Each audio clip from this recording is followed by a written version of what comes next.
السلام علیکم ورحمۃ اللہ وبرکاتہ۔ لقد حمد اللہ، الصلاة والسلام علیک یا رسول اللہ صلی اللہ تعالی علیہ وسلم۔ اما بعد، فاعوذ باللہ من الشیطان الرجیم، بسم اللہ الرحمن الرحیم۔ یا ایہا الذین آمنوا اتقوا اللہ، یا ایہا الذین آمنوا اتقوا اللہ وکونوا مع الصادقین۔ آمنت باللہ صدق اللہ المولانا العظیم، وصدق رسولہ النبی الامین المتین الکریم، ونحن على ذلك لمن الشاهدين والشاكرين والذاكرين والحمد لله رب العالمين۔ كما قال الله تبارك وتعالى في شان حبيبه المصطفى، إن الله وملائكته يصلون على النبي يا أيها الذين آمنوا صلوا عليه وسلموا تسليما۔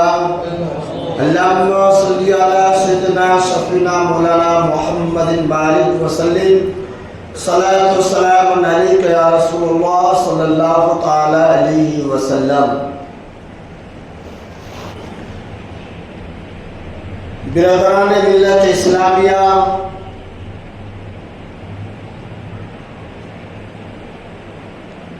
یہ مہینہ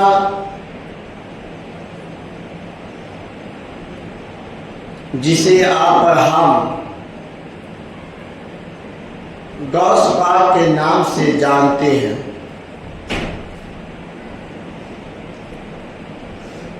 کہ غوث پاک کا مہینہ ہے۔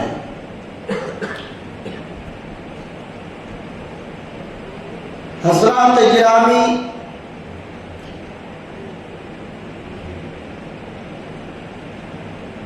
سرکار اعلیٰ حضرت کنز الکرامت، گوا سے بحر علم و معرفت، مجدد دین و ملت امام احمد رضا خان علیہ الرحمت و رضوان فرماتے ہیں، کیا دبے جس پہ ہو حمایت کا پنجہ تیرا، شیر کو خطرے میں لاتا نہیں کتا تیرا۔ واہ کیا مرتبہ ہے غوث پہ بالا تیرا، اونچے اونچوں کے سروں سے قدم ہے اعلیٰ تیرا۔ برادران ملت اسلامیہ، میں چند باتیں مختصر طور پر ضمن بیان کرنے کی کوشش کروں گا۔ آپ حضرات اس کو بغور سنیں اور سمجھیں اور دوسرے تک تذکرہ کرنے کی زحمت گوارا کریں۔ اللہ پاک کتاب اللہ، کلام اللہ، قرآن مجید، فرقان حمید، برہان رشید میں ارشاد فرماتا ہے، یا ایھا الذین آمنوا اتقوا اللہ۔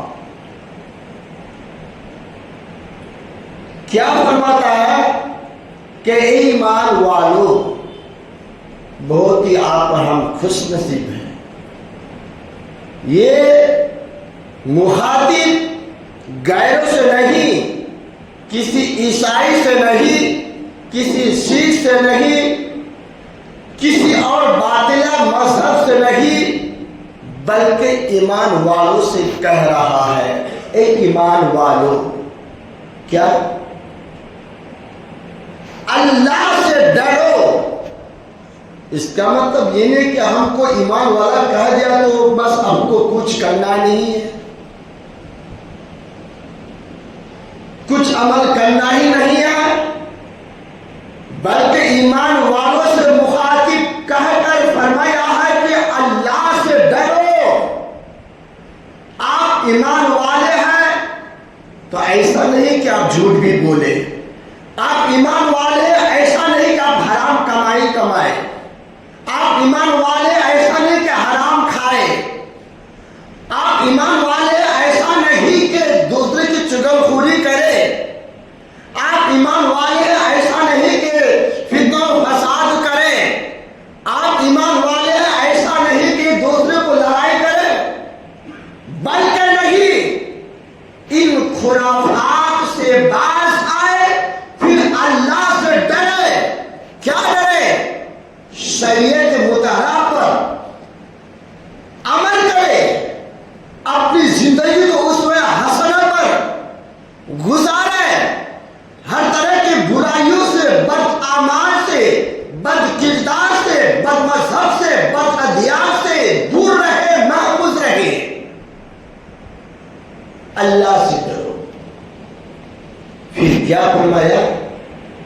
وَكُونُوا مَعَ الصَّادِقِينَ، اور سچوں کے ساتھ ہو جاؤ. آپ ایمان والے ہیں، حکم دیا اللہ سے ڈرو. پھر کیا کہا؟ کہ آپ سچوں کے ساتھ ہو جاؤ. آپ قرآن پاک کو پڑھیں گے، اس کا ترجمہ پڑھیں گے، مفہوم مطلب تشریحات کو پڑھیں گے، سمجھیں گے، پھر آپ کو پتا چلے گا کہ سچے کون ہیں. سیدنا صدیق اکبر سے بڑھ کر انبیاء رسول کے بعد کوئی سچے نہیں. وہ سچے ہیں. سیدنا صدیق اکبر سچے ہیں، سیدنا فاروق اعظم سچے ہیں، سیدنا عثمان غنی سچے ہیں، سیدنا مولا کائنات سچے ہیں، المختصر خلفاء راشدین سچے ہیں، عشرہ مبشرہ سچے ہیں، جملہ صحابہ کرام سچے ہیں، جملہ شہداء سچے ہیں، اور جملہ اولیاء اللہ سلاسل اربع سلاطین اربع ائمہ اربع سچی ہے. تو کونوا مع الصادقین، سچوں کے ساتھ ہو جاؤ. مختصر طور پر کیا بیان کروں اس مختصر وقت میں؟ ایمان والے ہیں، ٹھیک ہے، اس بات کو ذہن میں رکھیے گا. ہمارے پاس، آپ کے پاس اگر موم ہو، موم چاہے بچے کے پاس ہو چاہے ہمارے پاس ہو، تو ہمارے اختیار میں ہے اس موم کو جو چاہے کچھ بھی بنا سکتے ہیں. گلاس بنا لے، پلیٹ بنا لے، اور کچھ بھی بنا لے، شیش محل بھی بنا لے، یہ ہمارے اختیار میں ہے. لیکن اسی موم میں اگر ہم دھاگا ڈال دیتے ہیں تو اب یہ موم نہیں رہا، بلکہ موم بتی ہو گیا. کیا ہے؟ موم بتی. اور آپ کو پتا ہوگا کہ موم بتی میں کیا کام آتا ہے. جب لائٹ چلی جاتی، تو آج کی تاریخ میں لائٹ ہے، اس سے پہلے وہی استعمال ہوتا تھا. تاریکی کو روشنی دیتی ہے وہ موم بتی، تاریکی کو اجالا دیتی ہے وہ موم بتی، وہ روشنی دیتی ہے. تو گویا کہ بے عین ہی اسی طرح ایمان والے تو ہیں، مگر اللہ سے ڈرو اور سچوں کا دامن پکڑ لو. جب آپ پکڑ لیں گے کیا ہوگا؟ جس طرح موم بتی کو کسی میدان میں گھر کے باہر جلا کر رکھ دیں گے تو باہر سے ہوا آئے گی تو موم بتی بجھ جائے گی. تو ہم کیا کرتے؟ شیشے کا گلاس رکھ دیتے تاکہ کوئی بھی طوفان آندھی آ جائے، شیشہ سے ٹکر کھا کر وہ آندھی طوفان ہوا چلی جائے مگر وہ موم بتی بجھ نہ پائے. بے عین نہیں، ایمان والے ہیں، اللہ سے ڈرو. جب سچوں کا دامن مضبوط کے ساتھ پکڑ لو گے، چاہے جو بھی مذاہب آپ سے ٹکرائے، آپ کبھی گمراہ نہیں ہوں گے، آپ کبھی تباہ و برباد نہیں ہوں گے. برکت سرکار دوست پاک کا مہینہ ہے، میں کس بات کو بیان کروں، اور مختصر طور پر سنیے. سرکار غوث اعظم رضی اللہ تعالی عنہ جو حضرت عبد الجیائی ان سے منقول ہے کہ اس زمانے میں ایک ایسا شخص تھا، بشر المفرزی نام تھا، جو 14 اونٹ میں شکل لاد کر جنگلوں بیابانوں سے گزر رہی تھی۔ غوث پاک کا یہ قول ہے نا، جب بھی پریشانی آ جائے، مصیبت آ جائے تو مجھے پکارنا، انشاءاللہ تمہارا میں مدد کروں گا۔ میں آپ کو بتاؤں اس کے بعد ان کے 14 اونٹوں میں سے 4 اونٹ گم ہو چکا تھا، اور کافی ڈھونڈنے کے بعد، تلاش کرنے کے بعد، وہ اونٹیں نہ ملنے کے بعد سرکار غوث الاعظم دستگیر کے پاس گئے اور کہا سرکار، پورا واقعہ بیان کیا، کہا کہ 4 اونٹ گم ہو چکے، نہیں ملتی ہے۔ سرکار غوث اعظم رضی اللہ تعالیٰ عنہ نے فرمایا ڈھونڈو، مل جائے گا۔ ایڈریس بتایا، پتہ بتایا، اور واقع میں صبح ہونے کے بعد جو ہے اس شخص کو 4 اونٹ جو ہے ان کو مل چکا تھا۔ اب میں کیا بتاؤں، خلاصہ کلام کیا کہ ڈھونڈنے کے بعد، جستجو کرنے کے بعد نہ ملنے پر وہ اللہ کے مقدس ولی ہے، اللہ کے دوست، اللہ کے ولی ہے، جو فیضان انبیاء سے چھپی ہوئی بات کو بھی جانتی ہے۔ اور اولیاء کرام سے اگر کچھ ظاہر ہو جائے تو اس کو کرامت کہتے ہیں، انبیاء کرام سے اگر وہ ظاہر ہو جائے تو معجزہ کہتے ہیں۔ لیکن اللہ پاک نے انبیاء اور رسول کو جو بھیجا، یہ کہہ کر بھیجا کہ جاؤ اپنی اپنی قوم کے پاس اپنی نبوت کا اعلان کرنا، اور قوم سے کہنا کہ میں اللہ کا نبی ہوں، اللہ کا رسول ہوں، اقرار کرو، اور میرے وحدانیت کو بیان کرنا، یہ حکم دے کر کے بھیجا گیا ہے۔ مگر کوئی اگر کہے کہ نہیں آپ اللہ کے نبی نہیں ہیں، پھر بھی وہ کہے کہ ہاں میں اللہ کے نبی ہوں، ہاں میں اللہ کے رسول ہوں، اقرار کروائے۔ مگر اولیاء اللہ کے بارے میں کیا فرمایا، اگر تم اللہ کے ولی ہو تو اپنے آپ کو ظاہر بھی نہ کرو، یہ نہ بہت بڑا مقام مرتبہ ہے۔ علماء کرام فرماتے ہیں اولیاء اللہ اپنی ولایت کو اس طرح چھپائے جس طرح عورت حیض کے کپڑے کو چھپا کر رکھتی ہے۔ اور ایک حدیث پاک یاد آ گئی بخاری شریف کی، جب اونٹ کی بات آئی ہے اس کے بعد بتاؤ میں، جب ایک صحابی رسول صلی اللہ علیہ وسلم کا ایک اونٹنی گم ہو گئی تھی، اس نے بھی کافی جستجو کی، نہیں ملی، حضور کے پاس آئے۔ عقیدہ صحابہ کرام کا بھی تھا یہی کہ کوئی تکلیف ہو جائے، پریشانی ہو جائے تو حضور کے پاس چلے جاتے تھے، اور ہمارے آقا صلی اللہ علیہ وسلم اس کو حل فرما دیتے تھے۔ ٹھیک ہے، ان کے پاس گئے، یا رسول اللہ صلی اللہ علیہ وسلم میری اونٹنی گم ہو گئی ہے۔ لیکن آقا نے کیا فرمایا، یہ نہیں کہا کہ مجھے پتا نہیں، یہ نہیں فرمایا کہ مجھے خبر نہیں، بلکہ یہ فرمایا کہ صحابی تمہاری اونٹنی فلاں پہاڑ کے پیچھے ہے۔ یہ سنے حضور نے فرمایا، نبی نے فرمایا، کوئی اور نہیں فرمایا۔ چلے اونٹنی کو لینے، راستے میں کچھ ٹوپی والے ملا، داڑھی والے ملا، یعنی سمجھے کہ منافق ملا۔ میں شاید بیان کیا تھا کہ ہر داڑھی والوں کو، ہر ٹوپی والوں کو آپ ان کو بڑا صحیح نہیں کہہ سکتے ہیں۔ تو راستے میں لوگوں نے کہاں جاتے ہو، کہا کہ جاتا ہوں، میری اونٹنی گم ہو گئی ہے، میں اپنے نبی کے پاس گیا تھا، میرے نبی نے فرمایا تمہاری اونٹنی فلاں پہاڑ کے پیچھے ہے۔ ان لوگوں نے، ٹوپی والوں نے، داڑھی والوں نے ان کو بہکانا شروع کیا، یار کیسے ممکن ہے کہ تمہاری اونٹنی پہاڑ کے پیچھے ہے، یہ غلط بات ہے، جاؤ یار کہیں اور ڈھونڈو۔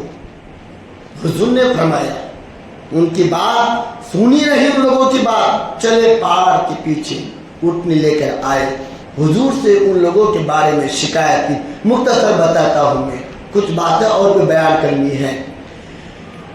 کہا کہ یا رسول اللہ, جب گیا تھا اونٹنی لینے کے لیے تو کچھ داڑھی والے تھے, ٹوپی والے تھے, تو انہوں نے اس طریقے سے کہا. میرے نبی نے فرمایا ان کو بلایا جائے. بلایا گیا. بلانے کے بعد کہا کہ تم نے ایسا کہا تھا. کہا کہ نہیں, ہم تو مزاق کر رہے تھے, مزاق. کیا کر رہے تھے؟ مزاق. تو اللہ کے نبی نے کیا فرمایا؟ قرآن کی آیت پڑھ کے بتایا کہ یہی وہ لوگ ہیں جو ایمان والے نہیں ہیں. اگرچہ ٹوپی والے ہیں, داڑھی والے ہیں, نماز پڑھتے ہیں, قرآن کی تلاوت کرتے ہیں, یہی وہ لوگ ہیں, مگر ایمان والے نہیں ہیں. یہ منافق ہے, منافق. بارکہ حضرات گرامی, سرکار غوث پاک کا مقام مرتبہ ہم کیا بیان کر سکیں. سرکار غوث پاک اتنے جلال تھے کہ جب ان کا نام بے وضو لے لیا کرتے تھے تو بے ہوش ہو جاتے تھے, بیمار پڑ جاتے تھے. علماء کرام کہتے ہیں کہ انتقال بھی ہو جاتے تھے. یہ تو میرے حضور نے فرمایا, بیٹے عبد القادر آپ اپنے جلال کو کم کر دیجئے. یہ تو تیرا نام, ایک زمانہ آئے گا تو میرا تیرا رب کا نام بھی بے وضو لیا کریں گے, میرا بھی نام لیا کریں گے, تیرا بھی نام لیا کریں گے. حضرات سرکار غوث اعظم رضی اللہ تعالی عنہ, ایک بات یاد آگے بتا دوں میں, مختصر سنیے گا. میں کتابوں میں ڈھونڈتا ہوں ایسی بات ہے جو ہم آپ بہت کم سنتے ہیں, ورنہ مردوں کو زندہ کرنا اور وہ سارے جنگی دوست کا سیب کا واقعہ اور دیگر واقعات اپنی بار بار اس کو سنتے ہوئے آئے ہوں گے. سنیے, سرکار غوث اعظم, حکم ہے کہ آپ جوش میں تقریر نہ کریں, حکم ہے کہ آپ چلا کے تقریر نہ کریں, اس انداز میں تقریر کر کے خود سن سکیں. تو بات اچھی ہے, اپنے لیے بھی فائدہ ہے, آواز بھی برقرار ہے اور عوام کو سمجھ میں بھی آسانی ہو. سرکار غوث اعظم رضی اللہ تعالیٰ عنہ جب مکہ مکرمہ شریف گئے تو بہت سارے لوگوں نے قدم بوسی کی, مصافحہ کیے اور طرح طرح کے سوالات بھی کیے. مختصر بتاؤں. اس کے بعد مفتی مکہ آئے. مختصر بتاؤں, مفتی مکہ جب آئے, بات چیت ہوئی اور سرکار غوث اعظم نے ایک سوال مفتی مکہ کو سوال کر دیا. سوال کیا تھا معلوم ہے؟ بہت تقریر سنتے ہوں گے, 10-10 ہزار مولانا کو دے کر کے اسٹیج میں بلاتے ہیں, لیکن کیا فائدہ ہوتا ہے؟ 1 گھنٹہ تقریر کرتے ہیں جوشیلا, بس سبحان اللہ الحمدللہ, تھوڑی دیر کے لیے جذبہ رہ گیا, مولانا گئے, ہماری قوم پہ جیسے تھی ویسے ہی ہے. میں تجربہ کیا ہے, کچھ فرق پڑتا نہیں. کاش وہی کام ہر مسجد کے امام سے کرواؤ, ان کو نذرانہ دو, سوسائٹی میں کرواؤ کہ آج نکاح کے بارے میں گفتگو ہوگی, آج غسل و فرائض کے بارے میں گفتگو ہوگی, آج نوجوانوں کے بارے میں گفتگو ہوگی. اس طرح کے ٹاپک اپنے اپنے اماموں کو دو گے اور آج یہ سوسائٹی میں بیان کرواؤ, کل وہ سوسائٹی میں بیان کرواؤ, قسم خدا کے ماحول بہت اچھا بنے گا. کیا ہوتا نہیں یار, یہ تو مولانا کا تقریر سنتا ہی ہے, چلو باہر سے منگاتے ہیں. بس ہماری قوم کی سوچ یہی ہے. باہر کا کیا سوال کیا, اے مفتی مکہ ذرا یہ بتاؤ, ہمارے آپ کے آقا صلی اللہ تعالی علیہ وسلم کو جب ظاہری وصال کیے اور آپ کو غسل دیا گیا, وہ غسل کا پانی کہاں گیا؟ نوٹ کیجیے گا جملہ کو. آج 2 ایسے سوال بتاؤں گا میں آپ کو. غسل کا پانی کہاں گیا؟ آپ مفتی مکہ نہ کبھی کتابوں میں پڑھی ہے نہ کبھی سنی ہے, کافی ڈھونڈے تلاش کیے, نہیں ملے. بس رات میں دوسرے دن رات میں سوئے اور حضور پر سونے سے پہلے حضور پر تسبیح پڑھتے یا رسول اللہ نظر کرم فرما دیجیے، یا رسول اللہ اس سوال حل نہیں ہوتا ہے، درود پڑھتے رہے۔ اچھا خواب میں بھی ہمارے آقا آتے کہ نہیں آتی ہے؟ آتی ہے۔ جو حضور خواب میں آ جائے، حضور کے اختیار میں کوئی آ نہیں سکتا ہے، ٹھیک ہے؟ تو کن کے خواب میں آئیں گے؟ جو متقی ہوں گے، پرہیزگار ہوں گے، پنج وقت نماز کی پابندی ہوں گے، کثرت سے درود پاک پڑھا کریں گے، ان کے خواب میں آئیں گے۔ ہمارے خواب جو ہفتے میں جمعہ کی نماز پڑھتے، ظہر اثر مغرب پورے ہفتے کی نماز گئے، پھر ہم کہتے نبی کے غلام ہیں، نبی کے دیوانے ہیں، باہر کر ابو کی مکہ جو تلاش کرنے کے بعد نہیں ملا تو نبی پر درود پاک کثرت سے پڑھنے لگے۔ رات میں حضور خواب میں آئے اور دائیں طرف جو ہے ایک چمکدار بزرگ بیٹھے ہوئے تھے۔ آقا کریم صلی اللہ تعالی وسلم فرماتی ہیں، اے مفتی مکہ بتاؤ کیوں یاد کیا مجھے، کیوں بلایا گیا؟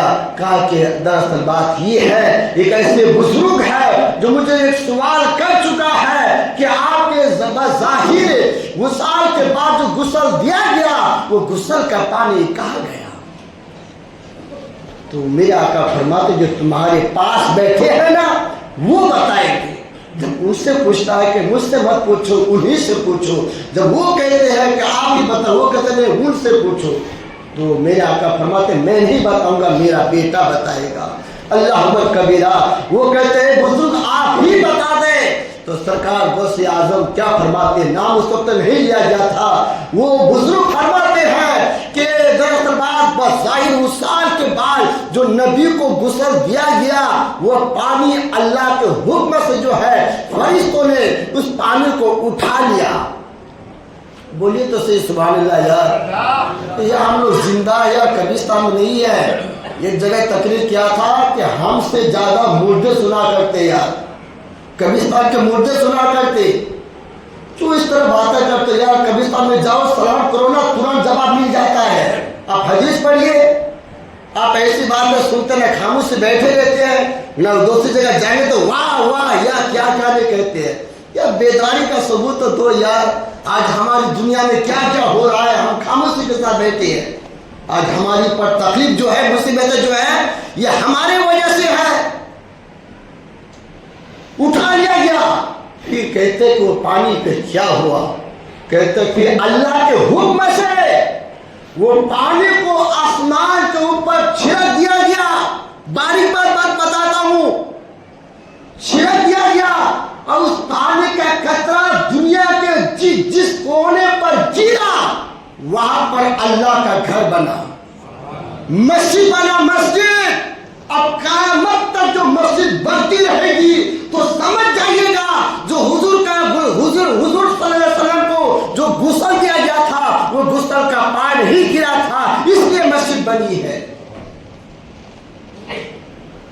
تو اور میں آپ کو بتاؤں، ایک سوال اور بھی بتا دوں، سوال سن لیجیے۔ یہ تو ہمارے آج تک کی تاریخ کے مفتی ہے، سوال کرنے جاؤ تو مفتی صاحب کہتے کہ کل آنا، بعد میں آنا، کام ہے، بہانہ بنا دیتے ہیں۔ اب کیوں نہ بنائیں گے؟ معلوم ہے نا بنائیں گے نا، کیونکہ آج کی قوم کو جو ہے نا دین کے کام پر خرچ کرنے کے لیے دل مردہ ہو چکا ہے۔ ارے مدرسے میں مفتی صاحب سے فتوا لینے جاؤ، وہ 4-5 کتاب ڈھونڈ کر کے جو جواب دیں گے اس کی محنت کا تو کچھ تو دو تو صحیح، تبھی جا کے دوستوں سے آپ سوال کرنے جائیں تو آپ کو ترنت جواب دے دے گا۔ آپ اس پر دھیان نہیں دیں گے، ہر کام دین کا کام فری میں ڈھونڈیں گے تو پھر کیا حال ہوگا؟ اور کاموں میں جو ہر پیسے ڈالیں گے، بہت ڈالیں گے، اور دین کے معاملے میں پیچھے ہٹ جاتی ہے۔ بات کب آخری بات بتاؤں، اس کے بعد ایک سوال بتاؤں۔ حضرت مولا علی، ان کی بیوی فاطمہ طیبہ طاہرہ ہمارے حضرت چندہ کرنے کے لیے آئے ہیں، بتا دو، 1-2 منٹ کی بات ہے۔ فاطمہ الزہرا کی طبیعت خراب ہو چکی تھی، ان کو انار کھانے کا بہت شوق ہے، انار کھانے کی تمنا تھی۔ مولا علی سے فرماتی ہے مولا علی بیمار ہو چکی ہوں، بے چین ہوں، مجھے انار کھانی ہے۔ اس وقت مولا علی کے